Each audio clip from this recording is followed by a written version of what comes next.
All right, well, our next guest this morning is someone who makes a living by guiding creatives and other entrepreneurs to understand themselves and their work as well. Now, from Emmanuel Casters to Grammy Award-winning artist Brian Soko, he has done it all, and now he has written a book about it. And here to tell us a little bit more is Riaan Fourie. Good morning and welcome to your Feel Good Breakfast Show, meneer. Good morning. Lovely to have you. Lekker. I love this book. I've been quickly paging through it, How I Made Up My Job. And this Thank you. is what we're here to talk about it. It's such a great light read, but we'll unpack that a little bit later. But before we get into that, man, give us a little bit of background in terms of you and where you started. Basically, in your teens already, you started this whole entrepreneurial lifestyle. 15, 16, I was already performing in nightclubs like the rest of the band was out of school already, so I had to do my thing. Started working in nightclubs, doing events. Then I started doing half-day festivals by the age of 17. It really was, how can I bring people closer together? How can I help them feel more creative? Was that a passion of yours? I mean, from a youngster, is that Dude, bringing people together? I was one of those guys, you know when you want to sing with the broom mop? I'm one of those. Okay. So like 7, 8, I was that guy, always. That is cool, man. That is cool. Okay, so now your book title, How I Made Up My Job.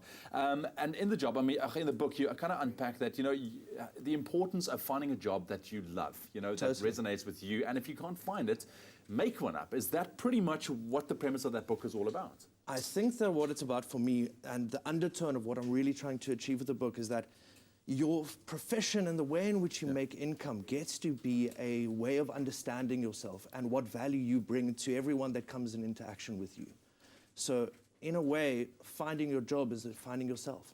And how I did that, and then not just have it be a conversation or a story about me, but actually to unpack how I think about it and how I discovered it. Because I mean, I have a background in emotional development, and that's really what I wanted to get across. That it gets to be this beautiful journey. Yeah. Now I want to ask you this because I know you started very very early in terms of your career. But a lot of teens, that's still during the school years, it's very difficult to kind of pinpoint which direction you're going to be going in. Absolutely. You know, if I only take myself as an example, I didn't know where I was going to go when I was still in high school, even after high school.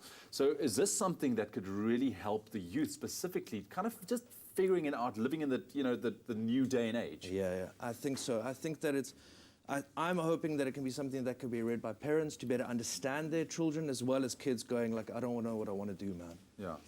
And I think that, what I always say is this: if you're the kid in class who's looking out the window and not paying attention, the stuff you're daydreaming about, that's the important stuff. Where your mind naturally goes is what you're most interested in. Yeah. And if you follow that, who knows what will happen? No.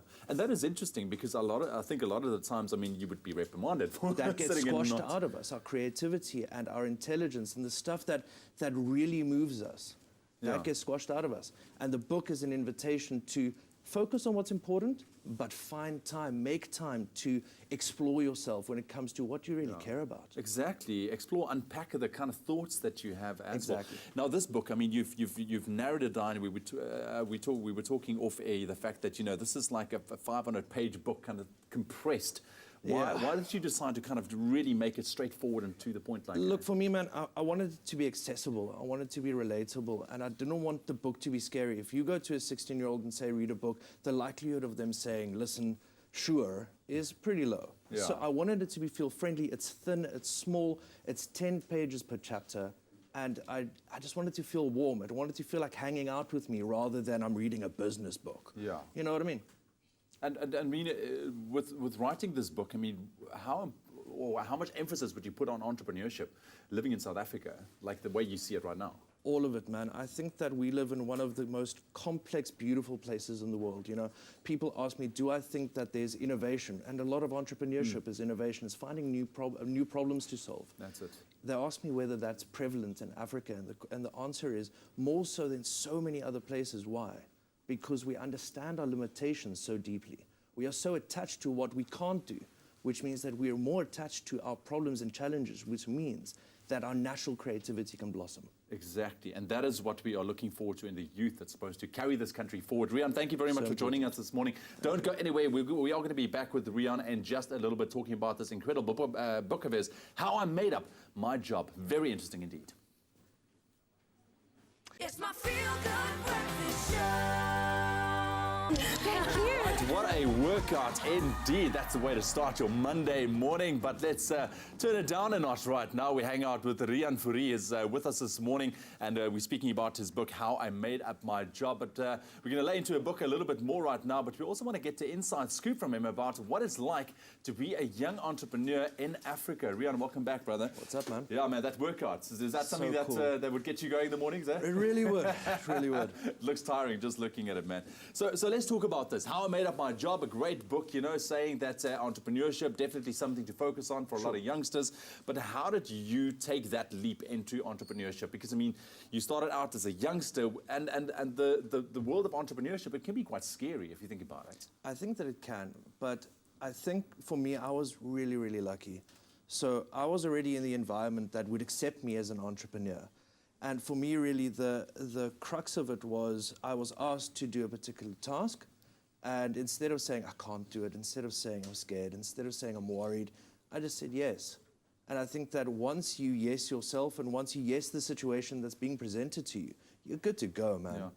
Yeah. And this is something that I find quite interesting as well. And I want to talk about the fact that you're saying, you know, you were lucky in the sense of you were surrounded by the right kind of people at the stage, you know. But is it as easy as that, or is it as simple as you've got a vision, so try and surround yourself with the type of people that you would like to operate in? Absolutely. You know, your network is your net worth. I think that that's absolutely true, where the people who are around you, if they aren't inspiring you, if they aren't motivating you and believe in you, you've got to ask yourself why you're surrounding yourself with them. But I think for me, it was, I already was working in music, I already was doing the thing, and it became natural. It was like a natural aptitude for me to go into the event side of things at the time, yeah. Okay, well, I guess, you know, you also follow your passion, your dream, and naturally you will end up in the kind of right circles that you need to be in. But when we focus on entrepreneurship, not only in South Africa, but in Africa, I mean, what do you think that can mean for this kind of continent of ours? Look, I think it's all with the youth. I think that we are more enabled than we have ever been before. For me, look, let's break it down quickly. Entrepreneurship is only two things: adding value, establishing relationships. Okay. If you can find that thing that you can go to someone and say, I'm going to change that for you, I want to make that better for you, I'm going to solve that problem for you, whatever it is, big or small, if you can just add that value and establish that relationship, you can find some kind of exchange, right? It doesn't need, people, I think, overestimate or complicate this idea of entrepreneurship, where it's like, you know, I remember that there was a conversation that I had with someone and they're like, well, I'm not an entrepreneur, where's my Mercedes-Benz? Yeah. And I think that there's this presumption that you have to be this kind of person to be an entrepreneur. If you're making 2,000 Rand on the side, if you're making 5,000 Rand on the side, if you're making something that you feel proud of and you know can grow, keep doing the thing, man. So that's entrepreneurship in your opinion? I think so. Yeah. I think that it is a people's game, and it is understanding how you can make someone feel that you've given them something that's worthwhile. I love what I'm hearing, the fact that you're unpacking it that way in terms of, you know, people has this idea of being entrepreneurs and it's almost like unachievable and how do I get there? But this is also where your book can help, How I Made Up My Job. Totally. I think it's so important that the moment you identify yourself, once you call yourself the thing, you can ask questions about the thing. Okay. So if you're 16 and you know that you want to do something that's cool with your life, if you know that there's something that you care about, assume that one day you might be an entrepreneur, so that you can go online, you can start asking questions, and then in that way educate yourself and find yourself. I think that's so important. You know, I kind of go, everyone's an entrepreneur, some people just settle for a salary. Look, man, you're getting me excited for this. So we're going to be chatting to you a little bit later on. Cool, again, check out his book, How I Made Up My Job. Brilliant, brilliant advice, specifically for youngsters out there, even for parents, to encourage their children. Check it out. Awesome, thank you. It's my feel-good breakfast show. Now, next up, Riaan Fourie is with us this morning. He's been spending his time with us sharing insights on all things youth entrepreneurship and how you can not only make up a job that suits you, but also be doing something that you absolutely love as well. Riaan, we appreciate your advice this morning. I love your book. Very, very cool. So make sure you keep an eye out for that book. It's definitely going to be an eye-opener as well. But Riaan, while we have you here, we're talking about entrepreneurship, and I feel that this is definitely the direction that we are going within South Africa and Africa as a whole as well. Yeah. It's needed, yeah. Absolutely. But I think a lot of youngsters out there who's wanting to enter the entrepreneurial market doesn't necessarily know how to do it. They have an idea, but maybe not the necessary skills or people. How do you kind of get around that? Yeah. Look, the first step for me is to realize that every single answer that you could possibly need sits in your pocket. If you've got a smartphone, not even if you've got a smartphone, you have access to the world's information, and you're in a position where you can enable yourself every single day. What I was saying earlier about once you accept the fact that you might be an entrepreneur, you can go and find the answers, and you can find out how some of the most amazing people have done what they do today. How important, because that's something as an entrepreneur that's really helped me, is those mentorship relationships and roles, whether it's one-on-one, whether it's on in an office that you're working at. How important is that, has it been for you to meet the right people and work with the right people? I think it's both. I think that having someone that you can rely on, that supports you, that understands you, is so important. But then also to create opportunities where you can go and you can interact. And even with people your own age, I promise you, if you're in high school, there are 5 people who are gunning it and who want to do something cool. Yeah. Find out what they're about. Ask them, why do they care? Get to know people. I like that. But sorry, I just want to ask, you know, we live in a social media age, and I wanted to know your take on it, because I think a lot of people still struggle to wrap their minds around, you know, how do bloggers make a success from their blogging, but is social media the way to go? Social media is accessible to absolutely everyone in terms of telling their story. I think a lot of people who start, like, let's take Herbalife. Herbalife is an opportunity for people who don't really want to start their own thing, but they can slot into and they can kind of take control. And that's all they talk about. Every single post is about Herbalife. I want to know about you. I want to know what makes you special. I want to know why you care. So start telling your story rather than selling. If you get people to dig you, the odds of them liking what you're doing is tenfold. So basically what you're saying is, you know, what you put out on social media, it needs to kind of revolve around you as a person and the fact that you care about a certain kind of business or certain kind of product. And is this kind of the approach, I think, that you as an entrepreneur can take with regards to social media then? Look, for me, it's got to do with, if you're doing something that you care about, it speaks to who you are. And if it speaks to who you are, document, tell your story, and talk about how you're helping people. The more people who you help and include in your story, the more people will be A, inspired, and B, educated. Did you write this for yourself, a younger version of yourself? You know what, man? Who you are right now? I absolutely think so. I think it was a mix between I wanted to look back at my life and go, what have I learned, what haven't I learned, how did I mess up?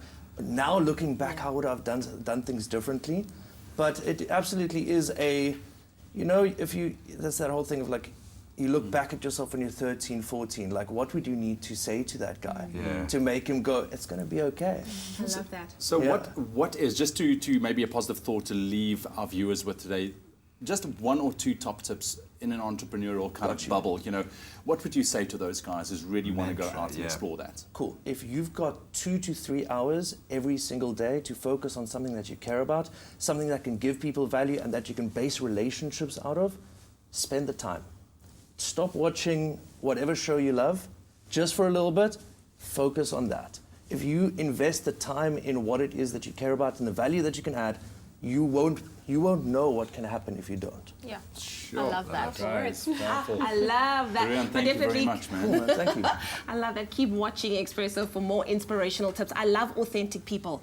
Authenticity is what makes me gravitate towards people, so keep that going. But let's find out what else is happening on your Feel Good Breakfast Show tomorrow. Oh, yes, indeed. I'm very happy about Shadow of War, the latest in the Middle Earth gaming series. Gareth Woods and myself are going to get to grips with that. It's going to be awesome. Exciting. And then, of course, for music tomorrow, we also have Fat Man performing. Oh, cool, man. And then we're taking a look at the ketogenic diet. Of course, if you are into that low-carb situations, you might want to tune in for that. That ketosis. Yes. That's what we're going at. All right, guys, we'll see you guys tomorrow. Keep an eye out for this book as well, How I Made Up My Job. Fantastic, inspirational stuff. But we'll see you tomorrow. It's a Tuesday. Riaan. Cheers, Thanks, guys. Riaan. Love you, dude. Love you guys.